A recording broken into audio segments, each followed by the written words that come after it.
자, 안녕하세요. 롱가입니다. 식후 운동에 대한 세 번째 영상입니다. 첫 번째 영상에서는 식후 걷기 30분으로 한 달에 3kg를 감량한 실험 이야기를 했었고, 두 번째 영상에서는 식후 걷기를 하는 방법에 대해서 이야기를 했었죠. 이번 영상에서는 식후 걷기 같은 가벼운 활동이 아니라 웨이트, 달리기 같은 격한 운동을 하는 거에 대해서 이야기를 해보도록 하겠습니다. 자, 우리가 기본적으로 알고 있는 운동 상식은 식후 운동이 좋지 않다는 거죠. 자, 그래서 운동을 하고 나서 식사를 하는 식전 운동이 좋다고 하는데, 식후 걷기를 30분 했더니 한 달에 3kg가 빠진다는 실험 이야기를 듣고 다이어트에는 식전 운동보다 식후 운동이 더 좋은지 궁금해하는 건 당연한 겁니다. 자, 우선 첫 번째 영상에서 식후 웨이트는 그다지 좋지 않다고 했었죠. 격한 운동이 소화를 방해하기 때문에 소화가 제대로 안 되는데 소화가 안 되니까 속이 더부룩하고 쓴물이 올라와서 운동도 안 되기 때문입니다. 소화 운동에 다 좋지 않은 거죠. 애초에 운동 전에 식사를 하지 말라는 이유가 이것 때문이에요. 자, 그런데 소화가 안 되면 다이어트에 좋은 거 아닌가? 라는 의문이 생기죠. 실제로 다이어트에 좋다고 하는 음식은 기본적으로 소화 흡수가 잘 안 되는 음식입니다.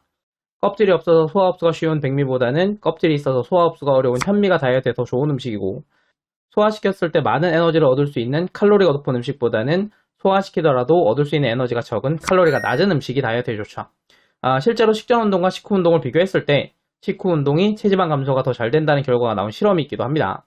식후 운동으로 소화를 방해했더니 몸에 흡수되는 음식의 양이 줄어들었고, 몸에 흡수되는 음식의 양이 줄어드니까 체지방을 더 많이 사용하게 된 거죠. 그럼 식후 웨이트를 하는 게 다이어트에 더 좋은 건 맞는 건가요? 아니요, 그렇진 않습니다. 많은 사람들이 운동으로 소비하는 칼로리만큼 체지방이 줄어든다고 생각을 하고, 그래서 다이어트를 위해서는 칼로리 소모 많은 운동을 해야 된다고 생각을 하지만 실제로 그렇진 않습니다. 자, 우리가 음식을 적게 먹어서 몸에 들어온 에너지가 부족해지게 되면 우리의 몸은 여기에 맞춰서 소비하는 에너지를 낮추려는 반응이 생기죠. 적게 먹거나 굶어서 살을 빼게 되면 기초대사량이 낮아진다는 게 이 이야기입니다. 자, 마찬가지로 우리가 운동을 해서 소비하는 에너지를 늘리게 되면 우리의 몸은 여기에 맞춰서 몸에 들어오는 에너지를 늘리려고 반응을 해요. 식욕이 높아져서 더 많은 음식이 먹고 싶어지게 되거나 흡수율이 높아져서 같은 음식에서 더 많은 에너지를 흡수하거나 운동에 필요한 에너지를 확보하기 위해서 다른 대사량을 낮추기도 합니다. 이거에 대해서는 칼로리 소모 많은 운동을 해도 살이 안 빠지는 이유 영상에서 자세히 이야기했었죠. 오른쪽 위에 링크 나오고 있으니까 이 부분에 대해서 자세한 내용 궁금하신 분은 클릭하셔서 영상 보시면 됩니다. 자, 그러니까 식후 운동으로 소화를 방해하면 일시적으로 체지방이 더 줄어들긴 하는데 이거는 굶으면 살이 빠지는 것처럼 일시적인 현상인 거고 시간이 흘러서 몸이 반응하기 시작하면 효과가 없어지게 됩니다.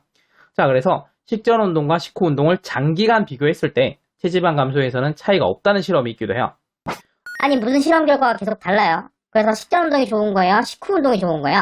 그러니까 실험의 조건이 바뀌기 때문인 겁니다. 단기간에는 효과가 있는데 장기간으로 가니까 효과가 없더라라는 거죠. 어떤 운동이 더 좋다기보다는 운동의 목적에 따라서 달라진다고 보시는 게 맞습니다. 자, 운동은 종류에 따라서 목적이 다양하지만 웨이트 같은 경우에는 근육량 증가가 주 목적이죠. 웨이트로 근육량이 늘어나면 피하 지방이 줄어드는 효과가 생기고 기초대사량과 활동대사량이 높아지면 내장 지방이 줄어들기도 합니다. 자, 웨이트로 근육량을 늘리면 다이어트가 된다는 게 이것 때문이에요. 자, 그런데 근육이 성장하기 위해서는 부하, 영양, 휴식 이렇게 세 가지가 필요합니다. 운동으로 근육에 강한 부하를 줘서 근육을 더 필요하다는 인식을 주고 근육을 만드는 데 필요한 영양소가 풍부한 음식을 먹고 잘 쉬면 근육이 성장하는 건데 시크 웨이트의 경우에는 소화를 방해해서 일시적으로 다이어트가 되긴 한데 소화를 방해하기 때문에 근성장에 필요한 영양소를 얻기가 힘들고 따라서 근성장에 방해가 받습니다. 자, 그러니까 다이어트 효과가 있긴 하지만 일시적이고 근육이 증가했을 때 얻을 수 있는 다이어트 효과를 잃게 되는 거니까 결과적으로는 다이어트 효과가 없는 거죠.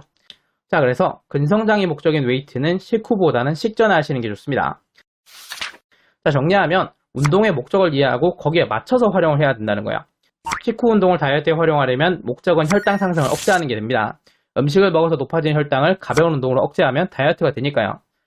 목적이 혈당의 상승을 억제하는 거지 근육을 키우는 게 아니니까 식후 운동은 오래 할 필요도 없고 격렬하게 할 필요도 없습니다.